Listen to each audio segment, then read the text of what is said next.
Hello, and welcome to another fully live Q&A episode of Hacking with Friends. My name is Cody Kinsey. I am a security researcher at Varonis, and today I have my good friend and fellow hacker, Alex, here to help answer all of your hacking questions. So we have received a lot of questions, both on our respective YouTube videos, both on Hack5 and on the SecurityFWD channel. And also I've gotten some great questions via direct Twitter message and from some other places as well. So if you are live in the chat, feel free to ask us any question that's hacking related, of course, that you want, and we will do our best to answer it. And if your question doesn't get answered today, you can always drop it onto the YouTube channel and we will make sure that it gets answered next week. All right, Alex, there's lots of stuff to get started with, but I think the most pressing one has already been put in the chat. It's by our good friend Zam, yes. And it says, I have a very pressing and interesting question for Cody. Here it is, redacted. So I wasn't planning on addressing this on camera, but very occasionally, yes, but only in Europe and mostly for self-protection. I agree. All right, so next question. Good response. So Alex, do you have a question queued up, or shall I go to one of the ones I've gotten? I can fire one up. All right, cool. Cool. Okay, so on my most recent video, if we want to switch over to my screen, I did this on Hack5. It's called Practice Wi-Fi Hacking on this $3 ESP8266 router, which features one of our recent products, the Wi-Fi Nugget, and how you can use it to basically attack a router and use that to extract network credentials via Wireshark on a computer. But taking a look at some of the comments I got on this video, the first one here says, can you do a video on decrypting the captured traffic once you know the handshake/password, as you would your own test network? Well, so before we start, one question is, what is the setup on this? Because was this the video where you're using the ESP to basically make its own fake router that you can attack, and it's legal?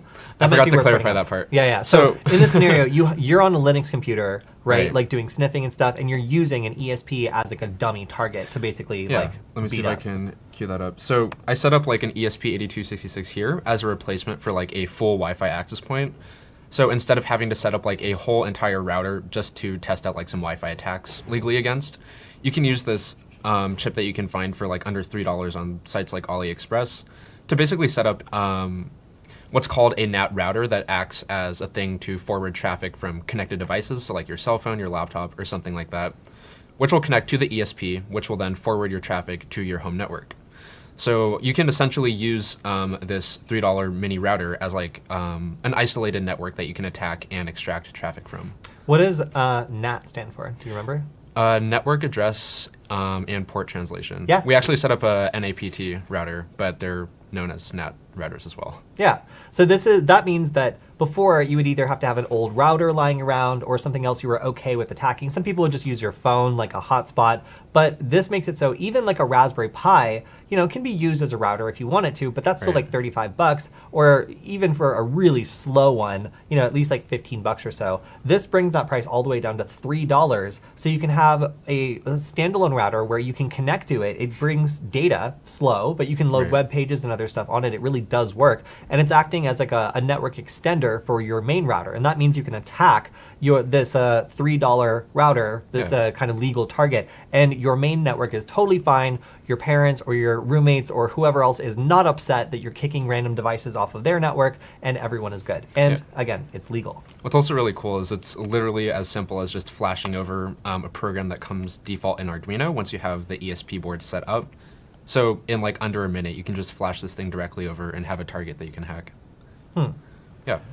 So what was the So now that we've established the context of how cool this is, what was the one of the first comment Can you enlarge it, by the way? Yeah, I can do that. First comment is, can I do a video on decrypting the captured traffic? Yeah, so I showed you how to capture like the WPA handshake, which is basically a 4-part conversation that happens between devices trying to connect to an access point.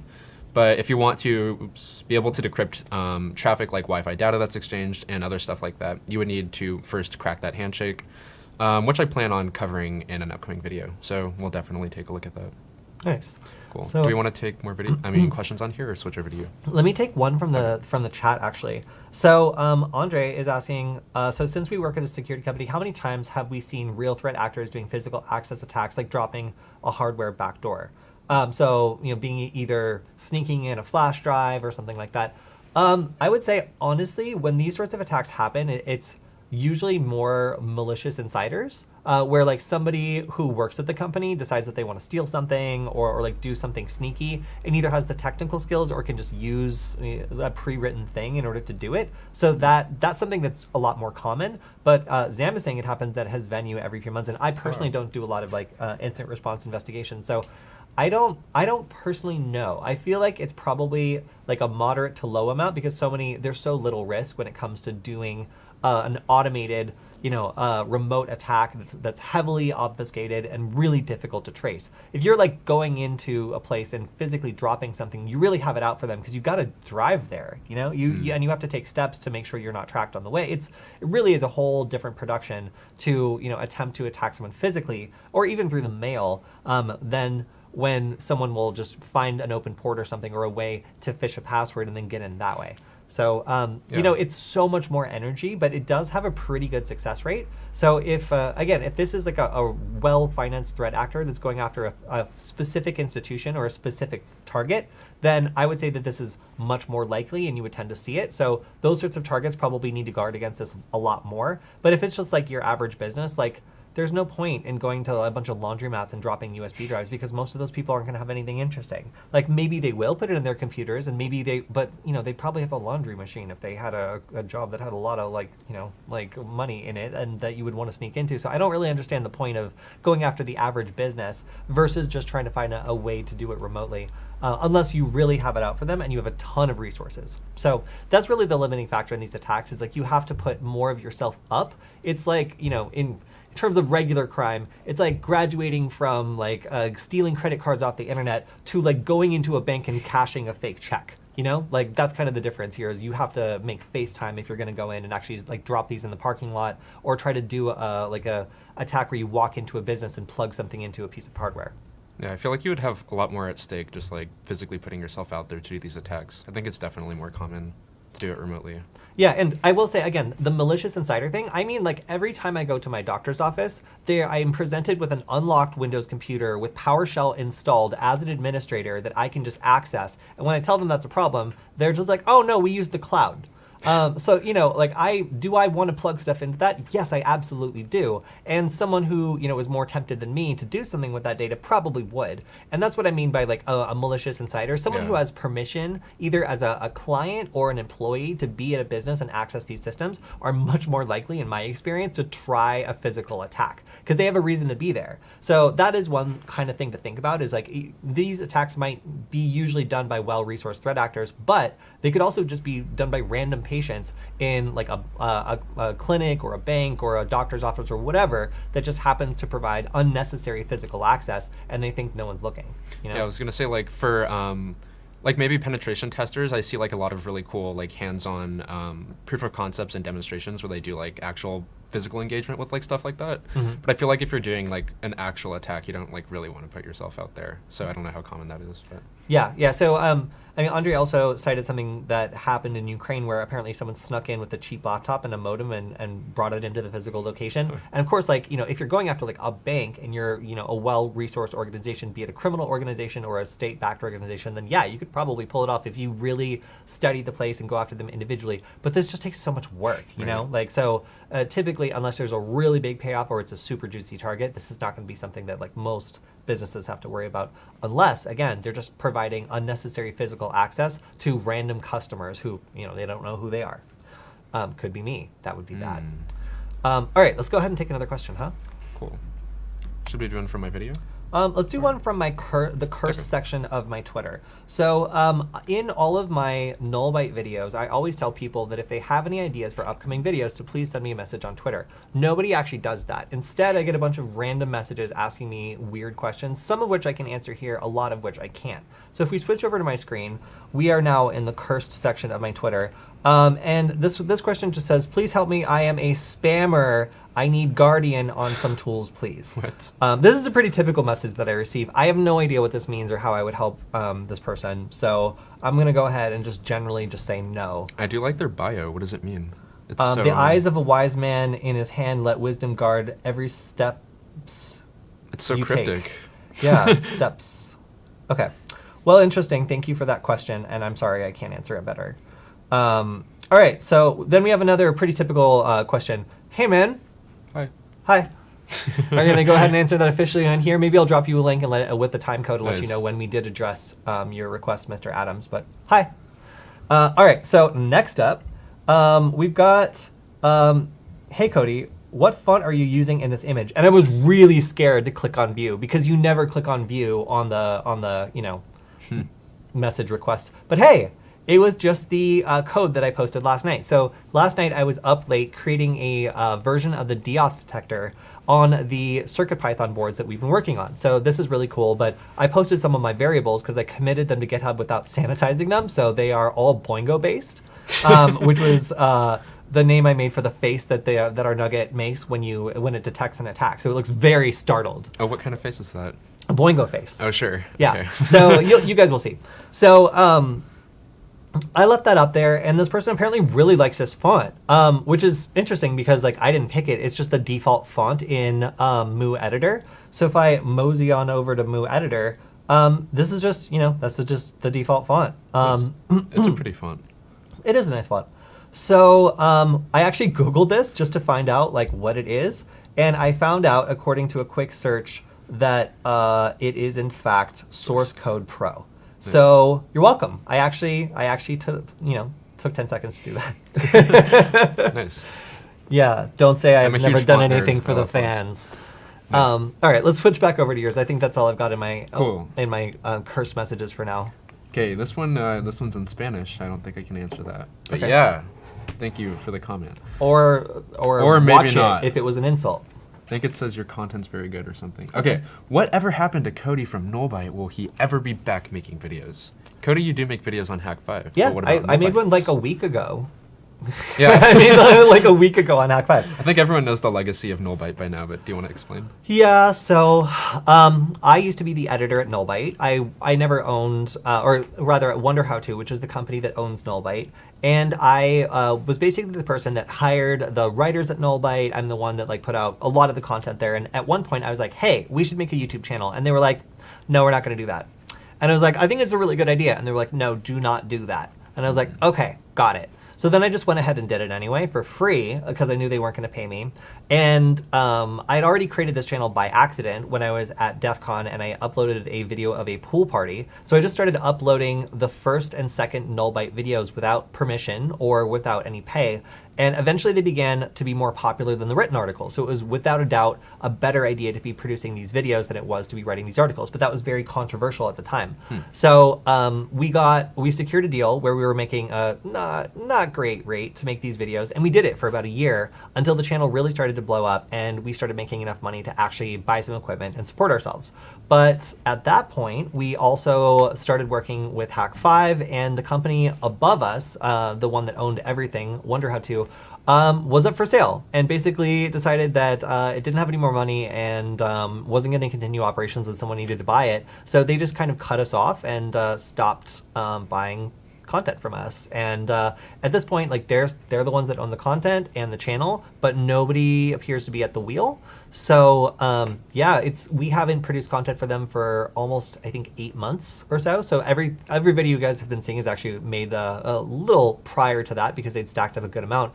And yeah, I have no idea what's going to happen with that channel. So our new home is at Hack5. And of course, it's got about the same amount of subscribers. But I personally created the Nullbite channel. And seeing it get all the way up to almost 800,000 subscribers is really cool. It's just kind of sad that, like, I don't even have access to it anymore. I think they removed our access to it like a month or so ago without us really noticing because there's not much activity. So I don't even know what's going on with that. Sorry, guys. It makes me sad, too, because I don't know what's going to happen with the channel. But if someone with very deep pockets wants to go and talk to Wonder How To, the people who have it, then maybe you could be the proud new owner of the channel and give it to us so we can make more videos.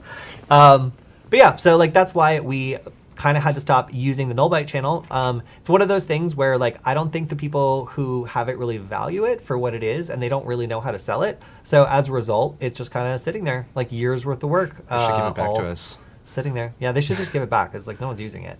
But anyway, so that's the story of Nullbite. A lot of people have asked, and currently, again, we of course go live here twice a week. We also have videos come out on this channel multiple other points of the week, and we have the Hack 5 channel where Alex and I both do videos at least once a week, and we might even do a double this week, depending on availability. So yeah, you can always catch us on Hack 5 to see some of our more high quality episodes, and we're experimenting with a lot of new stuff. And of course, we also have a TikTok channel, which is just Hackbite, if you can find it. All right. Another question? Yeah, I've got another question. Okay, cool. This one actually isn't cursed, so if we switch over to my screen. Hi, Cody. Loving the videos from Alex and yourself. I'm not just here for the praise. I do have a serious question. I'm starting a cybersecurity degree next year, and I'm wondering if you guys have some friendly advice for staying focused on the prize.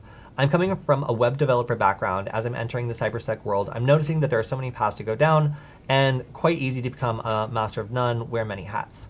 So that is, if you're coming from a web developer background, then you already have some good technical skills, and you have kind of like the computer science or like the at least the tools to be able to work with code and be comfortable with that. So that's already a huge hurdle that a lot of people have to get over when they're coming into cybersecurity.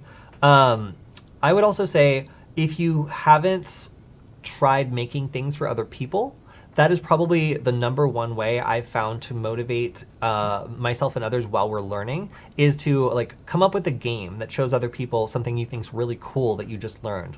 Come up with an exercise that you can do to show other people how to do something that you really like to do. Like being able to communicate the things you're passionate about as you're entering cybersecurity to other people means that you can work with other people who are interested in the same thing. You have an excuse to like put energy and resources into something that a lot of like schools and other organizations will give you money to do. I know a lot of the hackathons that we hosted that were cybersecurity focused got funding from like 4 different departments at our school.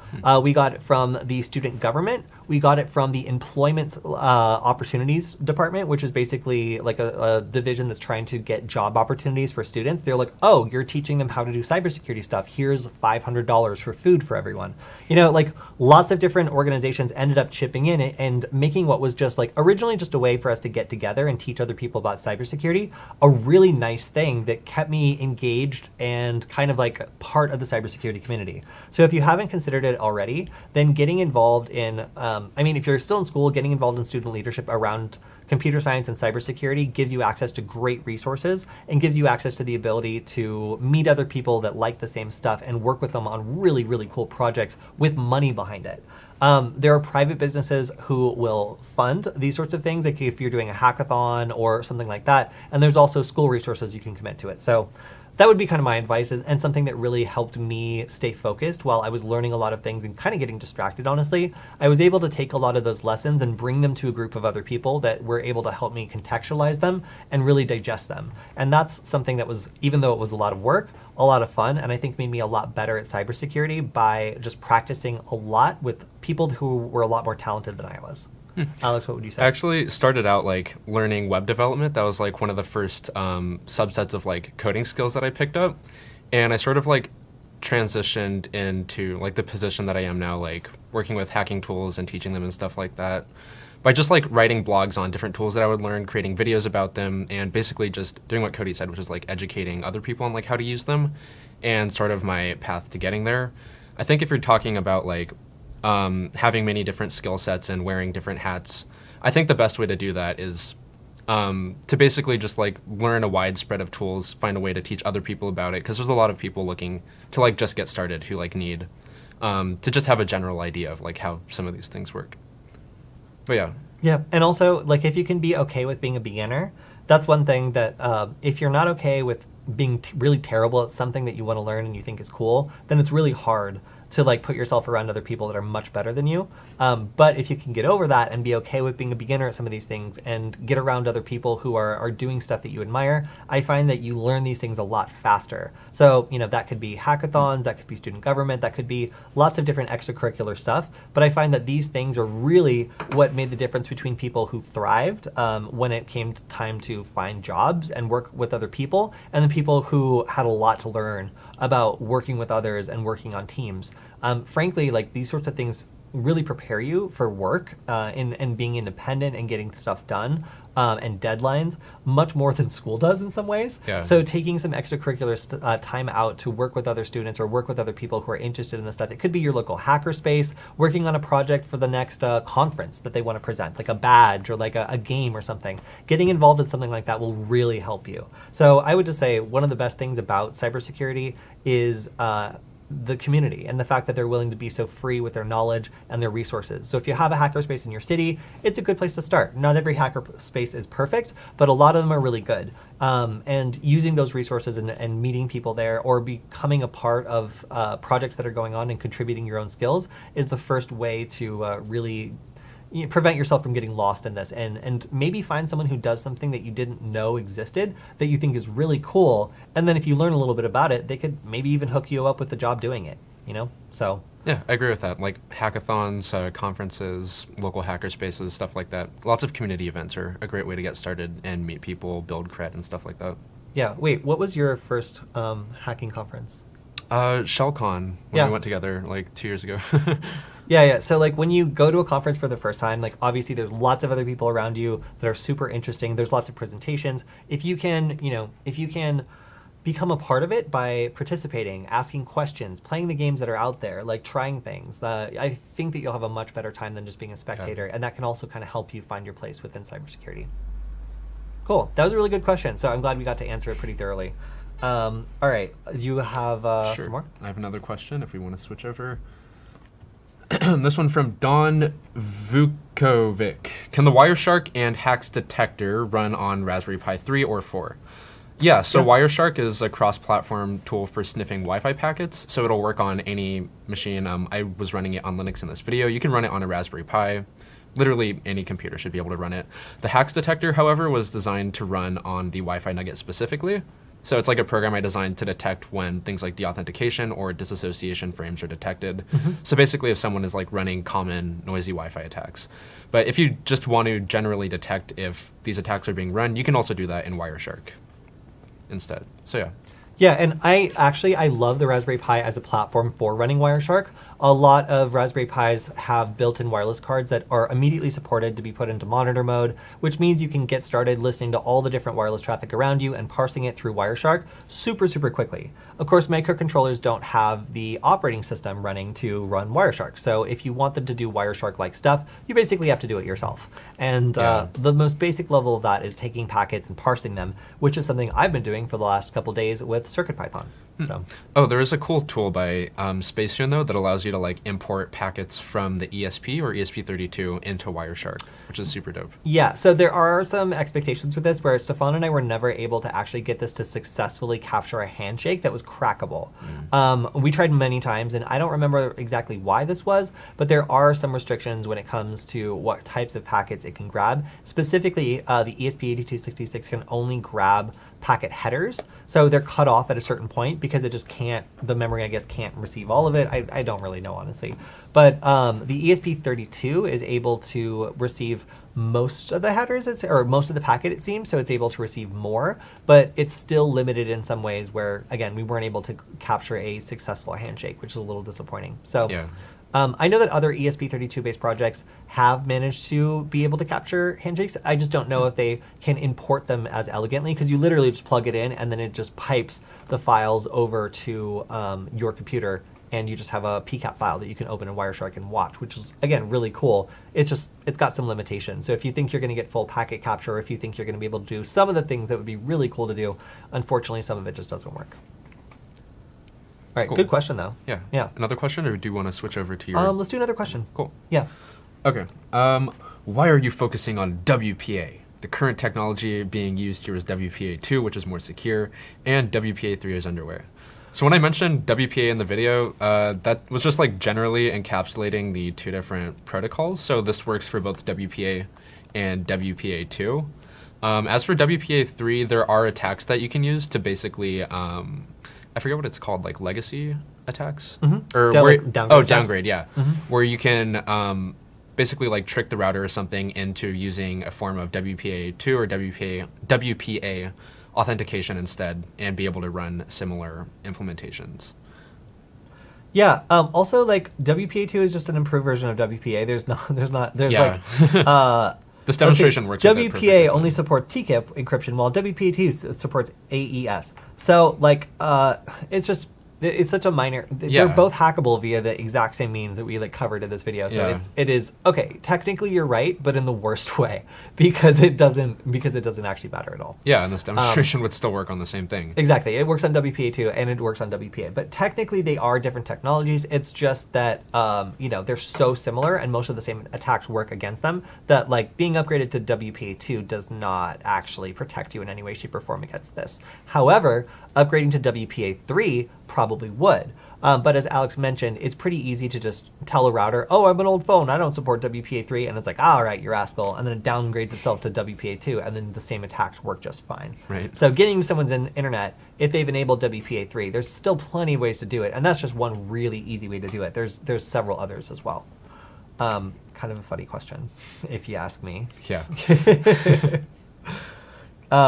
Cool. All right. Another question? Or yeah, from go the ahead. chat? Okay. I'll grab one from the chat while you do the next one. Oh, we have a lot of pretty meta questions today. Silly question. Anyone knows the soundtrack? I actually don't, but we'll ask our editor and get back to you. It's in the next it Q&A. is non-free stock music, but apparently we picked the same non-free stock music that Satanic did, which I think is very funny because I think we started doing it like a couple episodes before him, but I also don't care because again it's just stock music that we bought because it's on this whole website, which is like the only good website for stock music. There's like 2 good themes that sort of would have worked for this, and one of them was like kind of whack, and the second one was perfect. So we went with that one, and apparently so did Satanic because he has good taste. Sweet. Yeah. Another question, or do we want to look at Restream? Let's see. I still can't believe I almost got the new Hack 5 Pineapple since it doesn't come with built-in 5 gigahertz. It's like a side module. You got to buy it on the side. Yeah. Oh, really? Do they sell it as like an add-on? I'm Or not how does sure that actually. work? So we just got a Hack 5 Pineapple, like the newest version. I originally ordered this back, I think, in June. And one item was back ordered. I think it was like a Hack RF1 or something. And then they finally shipped it out. So we just got like $800 worth of Hack 5 gear that we're really excited to test out. So I actually haven't gotten around to testing it yet. So this is good to know because we're going to be playing with it. And a lot of people ask us about 5 gigahertz hacking. It's obviously something that, you start attacking a device that is on a dual network that has 2.4 and 5 gigahertz, it immediately moves over to 5 gigahertz, and then you can't touch it. And that's very frustrating for a lot of people that are doing Wi-Fi hacking. So if it does require a little side module, that would be silly. But I guess we'll find out as soon as we try it out. So the follow-up was, you guys should do a video on 5 gigahertz deauthing, or deauthing 5 gigahertz networks, since tons of people want to do evil twin attacks and most modern routers dual band. Yeah, like we just said. So there are some wireless network adapters that support dual band that I really like. I use wireless? the Panda PAU09. It's I like was a gonna say really the yeah. 09. Oh, Okay. my favorite is that new. There's this really compact one that looks just like a regular mouse dongle. It's the Panda PAU0A. I think I'll look that up real quick, or Cool. unless you want to take a peek. but- PAU0A. I'm also looking for Yeah. it. Yeah, here Go we to go. images. I think. Hold on. Oh, that's videos. No. There we go. All right. Ah, yes, my favorite stub one. Yeah. So, this one by the quarter. switch over Let's to switch over to my Cody's screen. Yeah. So you can see this one is a sneaky little guy that looks like just a USB stick, and this does support 5 gigahertz. Back when we were like, wait, is this Panda? Yeah. Yeah. Back when we were friendlier with Panda, they sent us a whole bunch of different adapters, and some of them are really cool, but they don't return our calls anymore. So now we typically use Alpha wireless adapters. There are some really good Alpha wireless adapters, but the way that they name their stuff is way crazier and harder to remember for all the things we like about it.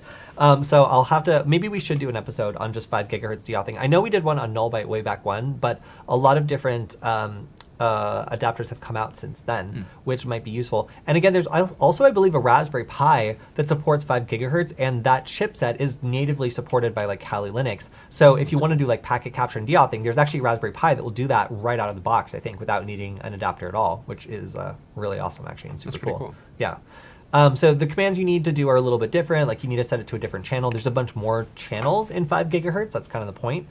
So doing scanning there requires you to know a little bit about how that frequency works. But overall, it's a really cool way to, get around the problem that right now, most people who do Wi-Fi hacking are just going to spook a device off onto another network rather than actually be able to persistently deauthenticate it, because dual band is just so common nowadays that most routers support it. So a 5 gigahertz wireless network adapter will definitely help you out with that. My favorite, I think, is the Tube U, which is like a giant one that's meant to be mounted on the outside, I think, of like crazy. Boats.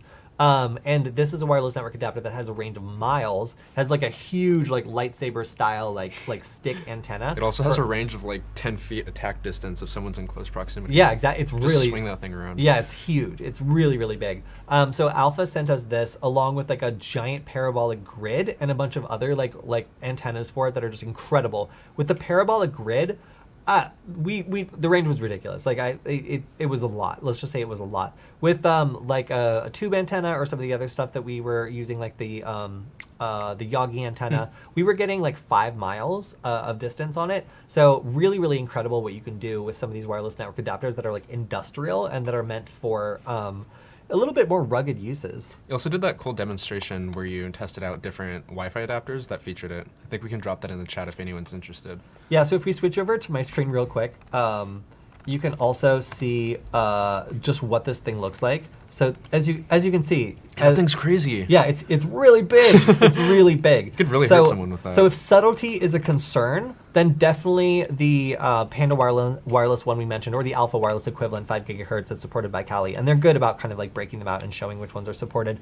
are all really good. If subtlety is not a concern and performance is what you want, then I highly recommend the Alpha wireless Tube U or the Tube UN.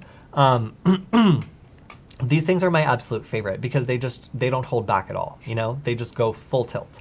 So if you want to get yourself one of these for your boat or for whatever other thing you gotta wire up with Wi-Fi and connect to from a really long distance away, some of these I believe do support 5 gigahertz. So I mean that would be the premium model, as it were. But yes, good question. And a lot of people also ask us why the ESP8266 doesn't support 5 gigahertz. It's because, again, it only has one antenna, which supports 2.4 gigahertz.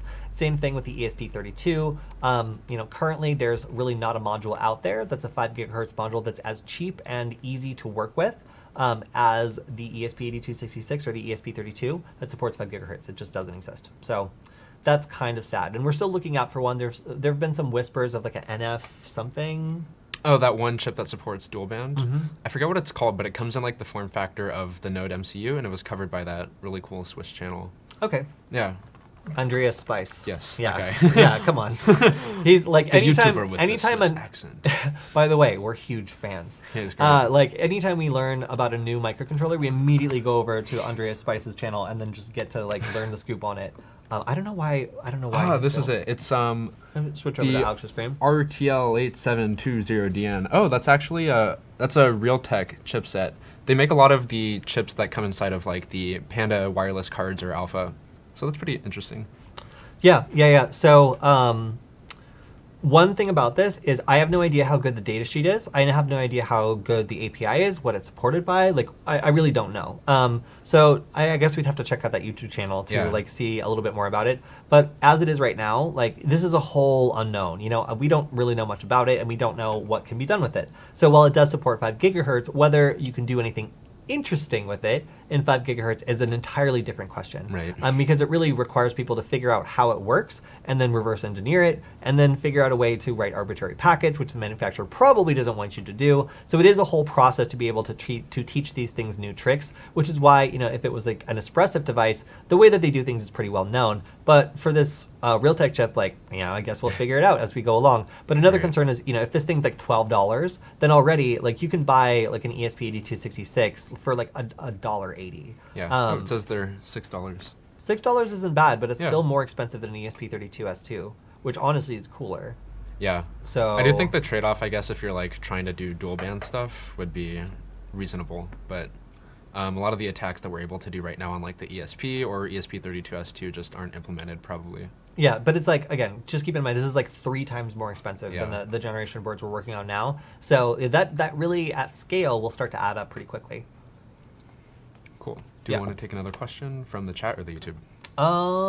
Let's do YouTube. Cool. Cody did this on another video. Didn't he use an ESP32? I did. Yeah. Wait, what are the replies? Are they angry or are they civil?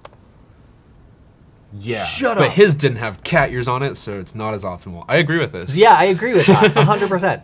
Yeah, Yep. so I went ahead and did a slightly different version of this. So the version that I did requires you to do a little command line stuff. So instead of just being able to like flash this over and just change a couple variables, you needed to actually use ESP tool to flash this binary over. And then once it was on the ESP32, you could basically like access it via a web interface and set up the Wi-Fi that you wanted to do. So what's cool about my version, if I'm going to brag a little bit, is that anybody can flash this to a chip and give it to their friend, give it to their mom, give it to their cousin, uncle, whatever. And all they need to do is plug it in, access the web interface, put in their Wi-Fi network name and password, and press OK. And this thing will automatically create a new hotspot that works as a Wi-Fi extender. With Alex's version, you need to open Arduino IDE, type that information into the program, compile it, flash it over, and then it will work. So it's just two different ways of getting to the same thing. I think mine is, if you know. Oh yeah, but did yours have cat ears? Huh? Did it? Okay. Yeah, that's what I thought. All right. So Mine had cat ears. His did not. That's a major difference. Also, the ESP32 that I was using was probably, I want to say like maybe $4 or so, and the ESP 8266 is cheaper than that. Although, of course, not the Nugget implementation, because then you get that sweet screen in the eyes and the ears and everything. But yeah, so these were similar types of attacks or similar types of things, but for mine, I was actually using it as an inside network attack. So I was actually grabbing like passwords and other information by joining the network and then like sniffing around and using Wireshark to dig around inside of packets once I'd already joined. Whereas Alex was on the outside breaking into the network and getting the network password, right? Right. Yeah, so slightly different. My attack was inside the network using ESP32 with the configuration menu for even beginners to just put their stuff in. Alex's was on an ESP8266, attacking the outside of the network to break in and requires you to use Arduino IDE. Very different. And then of course Nugget eyes and ears. Yeah, that's the trade-off. Yeah, so that's the trade-off. So one question from the chat is, any word on the Wi-Fi coconut? I've heard things about the Wi-Fi coconut, and yet I have not received one. So I'm not really sure. Is this an actual product? I haven't heard of it. Yeah, I believe so. I've heard of the Wi-Fi cactus and the Wi-Fi pineapple, but not the Wi-Fi coconut. Yeah. So the Wi-Fi, I believe the Wi-Fi coconut is a real thing and that it's coming, but I don't know when, and I haven't gotten one. Otherwise, I would tell you guys. I promise. All right. So unfortunately, yeah, we don't know about that one yet. Cool. Another question we have is, am I able to rice my Debian desktop, or will it get in the way of running pen testing programs? I riced out this Ubuntu laptop with stupid add-ons like Conky, which is like I think that's what it's called, Conky terminal. Just like fancy things that you can add to basically just spice up your Linux interface, so you can add like cool add-ons to display like time, pull information from the internet, or other cool stuff like that. And it slowed down my computer as heck, which already crashes a lot. Like on the last stream we did, it crashed like twice during that. So I removed like all of the different like riced out options that I put on top of my Debian installation. I can't speak personally for how much RAM you have allocated on your computer or whatever, but from personal experience, if you're looking to run RAM-intensive pen testing stuff, I would say don't do it. Just don't do it. That's probably good advice. All right, so I have another question. This one actually just like came in as we started the stream, so I will give it credence. If you switch over to my screen, it just says, "Hi Cody, I think you have a lot of knowledge about hacking. Thank you for your videos. Edward Snowden says he hacked and left his fingerprints so they know who did it. It's possible to wipe it out? How?" Bleach.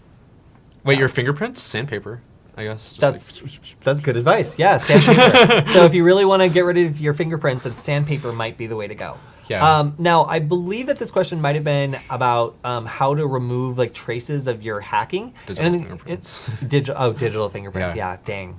Foiled again. In this case, like, I have no idea what sorts of tools the NSA uses to track their access logs. I don't. But if you were an administrator, then it typically means you have the ability to access all sorts of stuff, including, if you know where data is going, metadata, which could theoretically be modified, destroyed, or changed. So, I mean, is it theoretically possible for someone with strong administration skills to go in and remove the fingerprints of what they did via like corrupting data or removing data that is, logging stuff? Like, yeah, that's totally possible.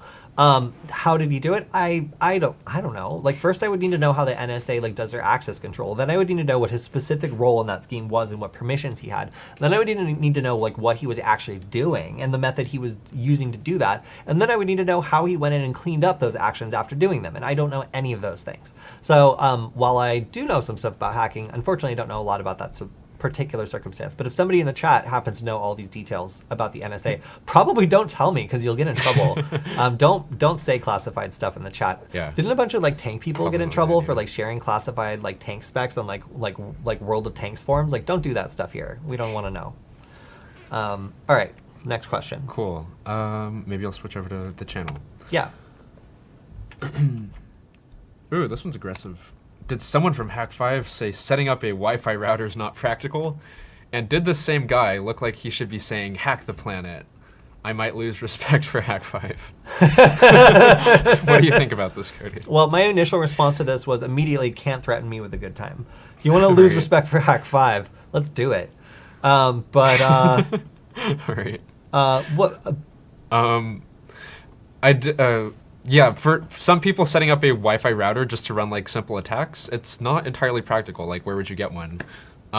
So this demonstration shows you how to do it on like a $3 chip that requires like 2 minutes of setup. So that addresses the first question, I guess.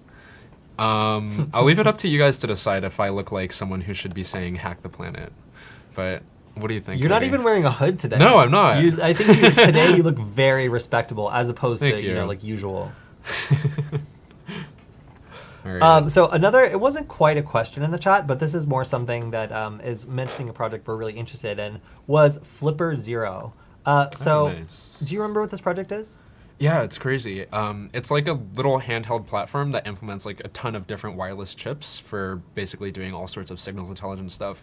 So you can use it to like hack garage doors, clone RFID keys, do Wi-Fi attacks, stuff like that, all in like one central platform. And also control hardware. It's really cool. Yeah, so the problem is when you're trying to do a lot of stuff during a chip shortage, guess what happens? You can't source components. Yes, that is exactly what We're already happens. like slightly running into that problem with the Wi-Fi nuggets, and there's like only 2 chips inside of those, just the ESP and like the USB chip. But like with something as like large scale as that, I can't imagine how hard that would be. Yeah, this is like, so if we flip over to my screen, Nice. you can see they have been updating their blog furiously as all of the poor components they're trying to source are either sold out or 4 times as expensive or 10 times as expensive. This project has really been a wild ride, and trying to see people like respond to this chip shortage and make this incredible product is kind of inspiring for Alex and I. And also we're very glad that it's them and not us, because like we're already having to suffer through like looking for replacement parts for things that aren't available or on back order or otherwise are going to be problematic to find. Whereas they've already committed to massive amounts of sales and already taken people's money basically, and now have to find, for example, like replacement screens and change the pinout on stuff, which means that the factory assembly needs to change. It's like really crazy how like integrated this product is and how much needs to be changed in order to fix this in response to the chip shortage. So this is an awesome project. I cannot wait to get one, provided they succeed. But they say that they're actually shipping them out. So at some point, like I guess that we probably will receive one and we'll get to show it off. Because it looks like it does basically everything. I'm very glad that we are not the ones trying to find out replacement parts for the things that they can no longer source. Like apparently this LCD display. Oh, I like that. It's almost on par with that Boingo Eye. Oh yeah, display you created. I couldn't nail the tears or the sweat for some reason. I tried drawing it in GIMP and I just couldn't get it right. You know. But yeah, so just reading through this, if you guys want to see what it's like to try to build electronics during the chip shortage, like my 2 go-to people to listen to are MG at Hack5 and then the blog at Flipper1, because it just is just tales of woe. That sucks. of them like making really good decisions under pressure and then just having to live with the circumstances as things are kind of rough right now for supply. But yeah, pretty crazy. Some flippers of this revision, which were shipped to early adopters, will be deprecated. There will be no further firmware updates after this deprecation. Oh, no. This is due to changes in the RFID 125 kHz design. All Kickstarter backups will receive fully functional devices without these issues. Nice. Wow. Okay, so that's the thing. Like, the early adopters knew their device could have a hardware flaw, and there was one.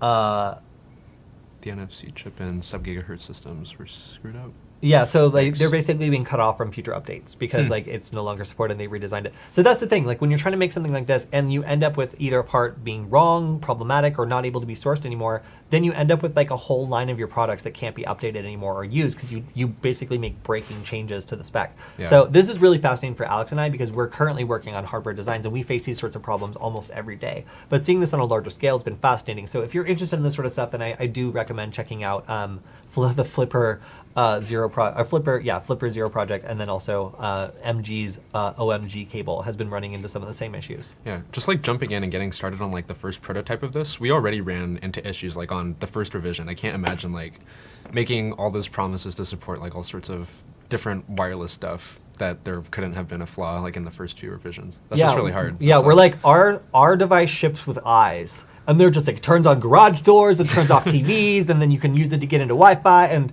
it's like an NFC cloner, and it's just like, wow, like I do not want to program all that. Like Yeah, you it's a guys lot. have fun. I'm having trouble over here making my D-author with the Boingo eyes, let alone like this whole thing. So anyway, just wanted to give a shout out to them because they're working on such a difficult project, and they're doing a really good job in my opinion, especially considering how many like ridiculously difficult goals they set for themselves. So really cool project, really good team. All right, let's grab another question. Cool, we have a question in the chat from Cyberblitz. With SSL and TLS stripping becoming more obsolete, what applications do you all find the Wi-Fi Pineapple still useful for? Evil Portal and handshake captures are all I have thought of. I haven't really worked with it, but I've seen it really useful as like a beginner tool to sort of like get started with these attacks without having to do complicated like terminal stuff. Just for like general monitoring, I think it's pretty useful, or connecting it to the cloud without having to set up like a fancy server, since they give you access to like their C2 server platform. What do you think, Cody? So one thing that has scared me about the Pineapple before and is quite effective is the automatic karma attack. So Alex, do you remember what the karma attack is? Oh, you told me about this. It's like where it detects probe requests from your phone, so like networks that it's seen before, and it will impersonate these network names to have like your phone connect to them automatically. Yes. So let's say that I'm at a concert and I am sniffing Wi-Fi packets and I see that a substantial amount of devices around me are looking for like Google Starbucks or something like that. Okay, cool. Now I know that if I were to create a fake network using that name, provided that there's no password, I would capture, like maybe like 50 phones all at the same time. And I have, and it's funny.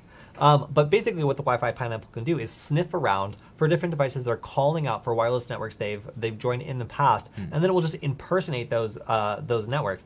Now what's cool about that is when the device tries to join, if it impersonates a network that has security, it'll send a half handshake, and you can try to crack that. And if you do crack that half handshake, then you can create a perfect copy of the network that it's joined in the past and force that device to join it and then start really cool. messing with it, like poisoning the DNS or popping up phishing pages. So, this is a pretty cool and practical attack. But, if the device is trying to join a network that doesn't have a password, then the karma attack just basically directly connects devices to you, which is why one of my favorite things to do is to go to a concert, pick the name of a popular coffee shop, pop it up, and when devices connect to me, I basically turn on a VPN that goes to Japan, and all their apps and all their websites load in Japanese, and no one has any idea what's going on. It's perfect. Nice. I'm just giving out free internet. It's just, routed through Japan. All right, let's do another question.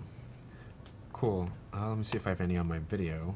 So there's one from the chat, and it's, hi, I am 50 and not so happy in my trades job. Don't have any education in computers. How could I work towards a job in InfoSec? Is it possible without a degree in computer science? This is going to be my kind of like default response to breaking into cybersecurity is if you haven't looked at networking, it's something that makes a lot of sense to people who might not be the biggest computer science people, but still have like really good instincts about how to do stuff. How like a trade job is a great example of something where over time you learn the way things work and you learn how to use that system to solve problems. If you can apply that same mentality to networking, you can get started doing network engineering stuff or network configuration stuff or all sorts of networking jobs that do not require computer science and do not require you to do anything other than learn the rules of routing and learn how this stuff works. Now, does it involve some math? It does, but you get used to it pretty quickly because it doesn't involve, frankly, a lot of math. It's really the same kind of math pretty frequently to like calculate like in network ranges and routes and stuff like that. And if you're someone who picks that stuff up and is interested in it, I think you'll find that it's a lot easier than you might think to, set up a network in like a CISSP class and be able to, just understand the way that it works. So I would say of the different things I've touched, like computer science is one of the more intimidating ones, and also one of the ones I use least.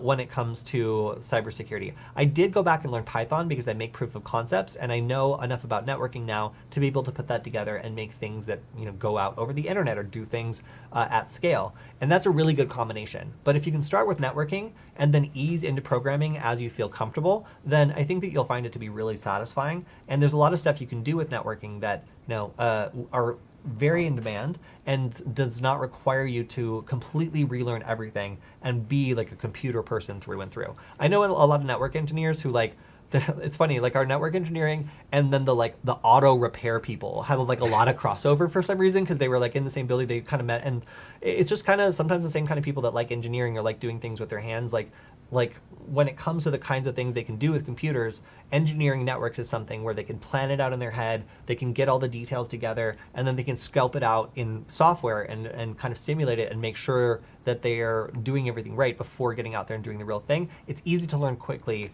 if you have a good teacher in that environment, even if you don't have a computer science background and you're not super computer savvy right off the bat. You will have to push yourself, but I will say it's a lot easier to get into like networking than it is to get into just straight up computer science and then pivot and then just be like the world's best computer scientist at cybersecurity. Frankly, like we've got a lot of those. Like we really need network people and people to fill the gap of getting things working, making sure that companies are using the best technologies and the best practices because a lot of them just don't have access to the talent and can't afford it. So. Yeah. While programming is like nice to have, there's like so many like niche areas of coding you like just don't need to know in order to get started. I think like for entry level stuff, like even being like an IT technician, making your way into like networking, as Cody mentioned, that's a great way.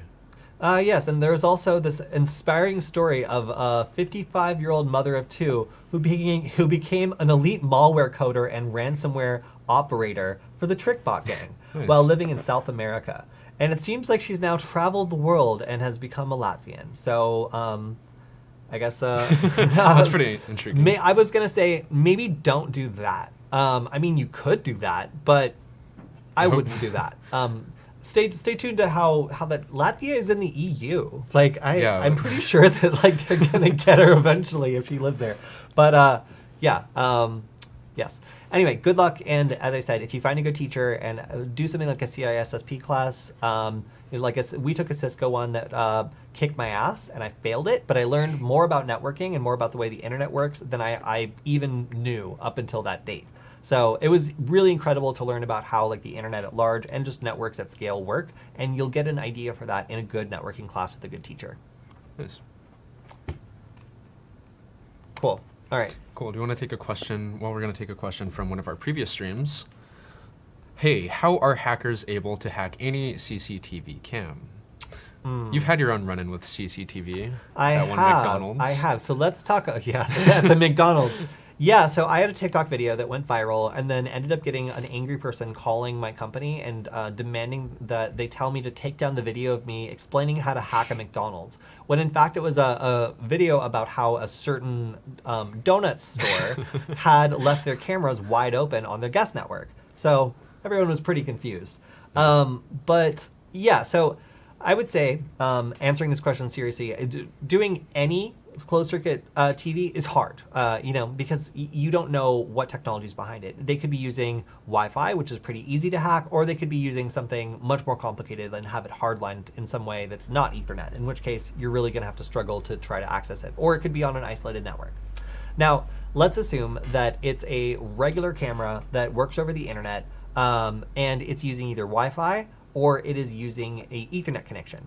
Now, if it's a Wi-Fi camera, I can simply deauthenticate the connection and I can prevent those two devices from being able to communicate. So the camera cannot communicate with the router and thus no video comes out of it and I have blocked it from working. Now, if it's an Ethernet camera, things are a little bit different, but that's what they were in the case of the donut shop.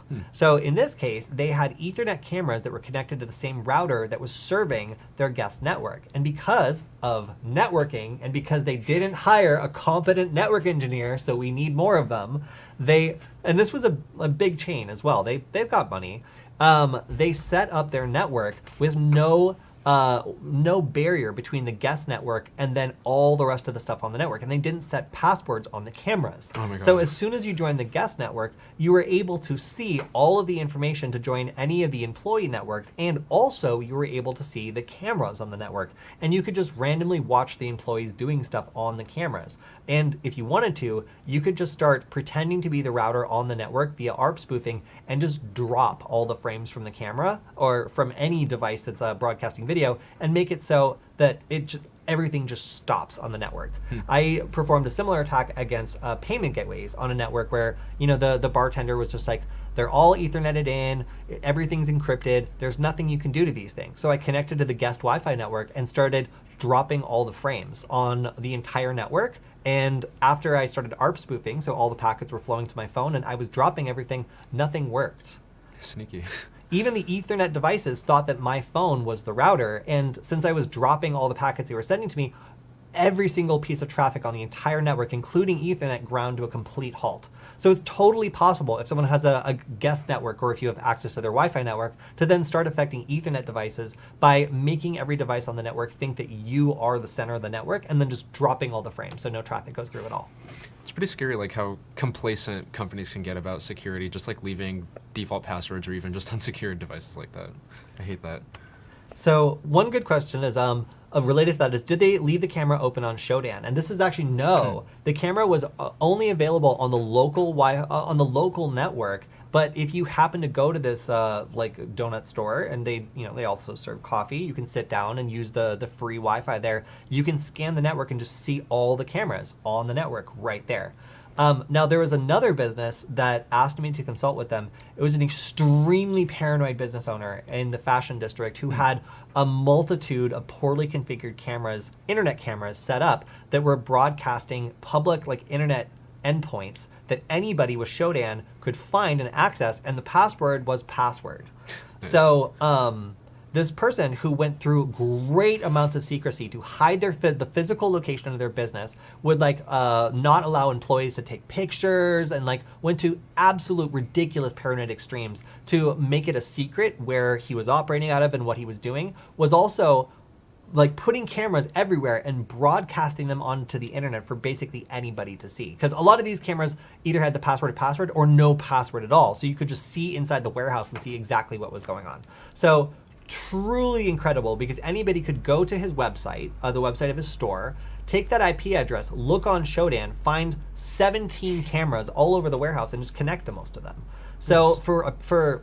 It's just funny to me that a paranoid person wanting no one to know his business, but also being a control freak, would install all these surveillance devices and then inadvertently expose them all to the internet. Ridiculous. Didn't want to hear any of it either. So, that's probably still up there somewhere. Is it true that Showdown can get you in trouble, and who monitors that? Well, actually, Showdown is, for a lot of security researchers in Europe, the only way for them to be able to do scanning without getting in trouble. I know in Germany, you can't do scanning directly because Oh, really? doing offensive scanning or direct contact scanning is considered to be an offensive move, which is really weird to me, very, very strange to me, because you can scan the whole internet.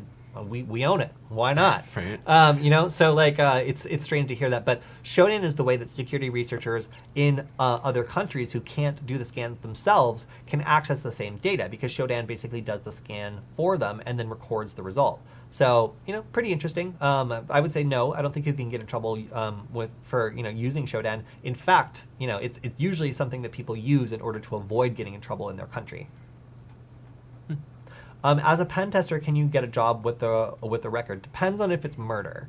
If it's murder, probably not. And of course, you'll just probably have a hard time in general. But if it's something more minor, then there's a lot of people with non-traditional backgrounds that get into pen testing. The question is whether or not you have established yourself as someone who can be trustworthy and that can do your job in the present tense. So a lot of companies are totally cool with people who might have colorful backgrounds, provided that they have demonstrated that they are now doing work that is valuable to the community and that they are responsible.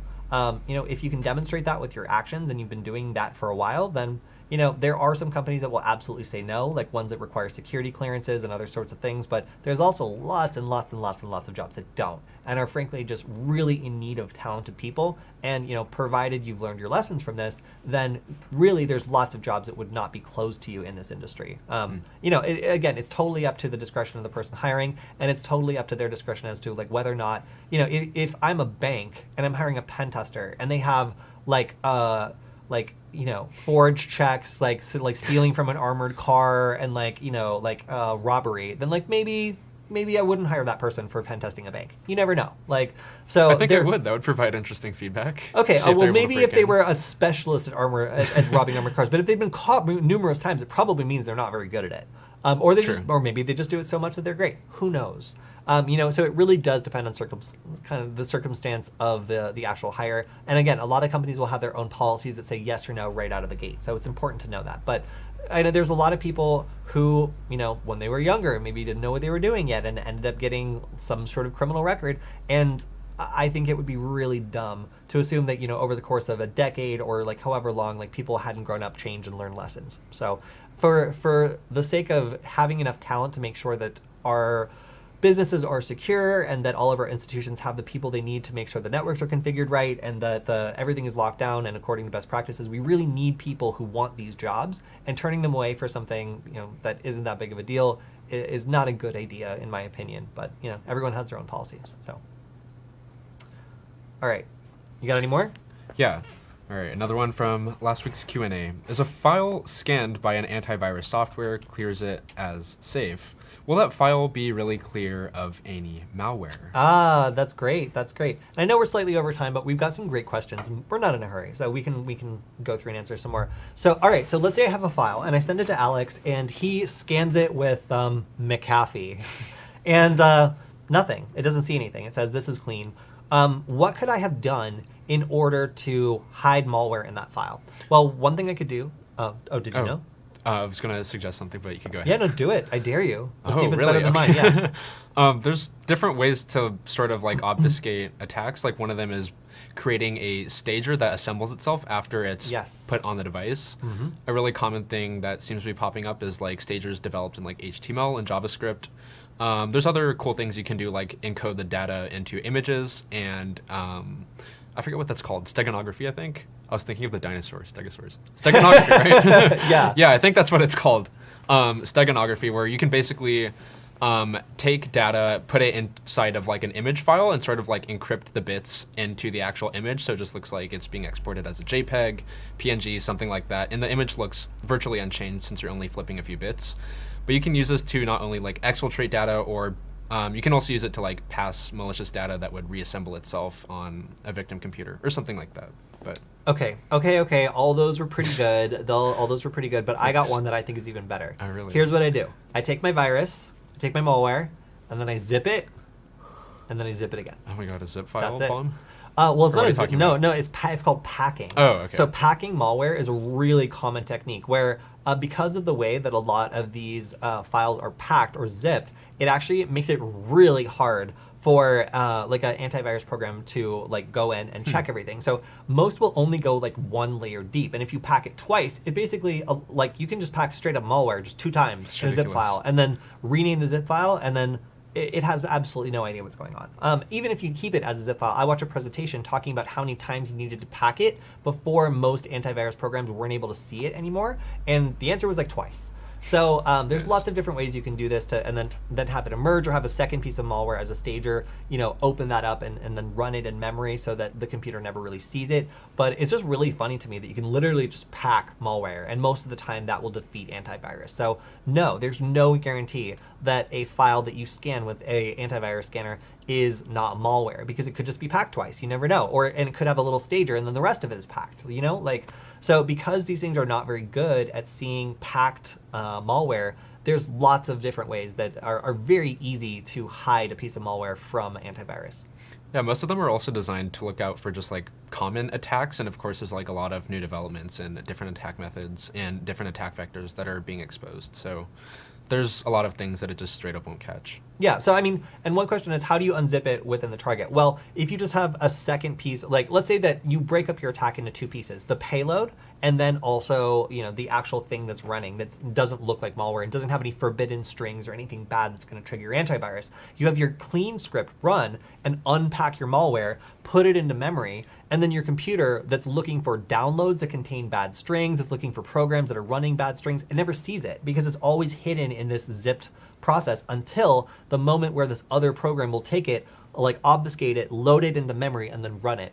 And then at that point, theoretically anyway, it shouldn't be able to be detected. Yeah. So it's just a way of getting around like download blocking. It's a way of getting around like network blocking. And this will basically just make it so that a lot of basic inspection will fail to detect this. Of course, if you have a zip file, it's not going to unzip itself, but having a companion script that is clean is usually the way that people do this. They'll have the script that runs it looks clean, but then downloads a payload, which gets scanned, doesn't find anything bad, but then gets unzipped or packaged into something that is bad, either in pieces or after it's already been kind of like unpacked into memory. So really cool presentation. This was forever ago too. I went with Michael to that. I think in I don't remember. We have shirts. Was it at DEF CON or where was No. it? It was like a conference that was south of San Francisco. It was cool. But anyway, really cool presentation, and I wish I could remember what that EnigmaCon. Thank you. EnigmaCon had a really good presentation about like packing malware and how like effective it is, and it was really cool. So Nice. Shout out to that conference a really long time ago. Okay, so thank you to everyone who's been asking really good questions. Did you have another one? Is it Do we want to take another one? Let's take one last question, and then Sure. we'll call it for today because we are a little bit over. But lots of really good questions in the chat today. And I like to let it go a little bit long because all of our really good questions come at the end, and we do want to answer them. Nobody's really asked about my shirt either, which was given to me by Zam. So Temple OS, right? well, now no one's going to ask because, All right. because you just answered it. But yeah, all right. That is really cool. Yeah, thank you very much, Zam, for that. All right, let's see Cool. your question. If you going to make a video on the Wi-Fi pineapple, please make a video on how to war drive with it after, of course, basics of how to use it. I'm also curious on other ways that you could use it. That'd be really awesome. War driving has been a thing I've been focusing a lot on in a few of my videos, just because I find it's like a really interesting way to gather Wi-Fi reconnaissance. And we've been doing that on things like even the ESP8266, just to see how small we can get it. There's a lot of stuff I have to mess around with the Wi-Fi pineapple, but that's something I'll definitely take a look at. Cool. All right, so that's I think all we have time for today, and we are going to be out on a Thanksgiving trip for Friday, so we won't be back until next Tuesday. So hope everyone gets to enjoy their Thanksgiving. We're also going to be doing some cool Black Friday stuff with the Wi-Fi Nugget, so stay tuned to that if you want to see. We're probably going to be releasing more for Black Friday on hackhat.com, so if you want to check that out. It's been a really cool project Alex and I have been collaborating on and made a lot of really cool stuff. So if you didn't get your... Oh, yes. Go buy one. Yeah. If you didn't get a question answered, you can always go to the Security Forward channel and you can leave a comment there, which we will make sure to answer the next time we do our live Q&A stream. And can you do some video about fruity Wi-Fi? I'll have to Google that. So, all right, you guys. If you have a good question, leave it on either this video or you can send it to me on Twitter, provided it is not nonsense or asking to hack your girlfriend. And we will make sure to answer it next time. And thank you very much to everyone who hung out with us in the chat. Thank you to Zam for the shirt, and then also for moderating all of our questions. And we will see you all next time. Bye.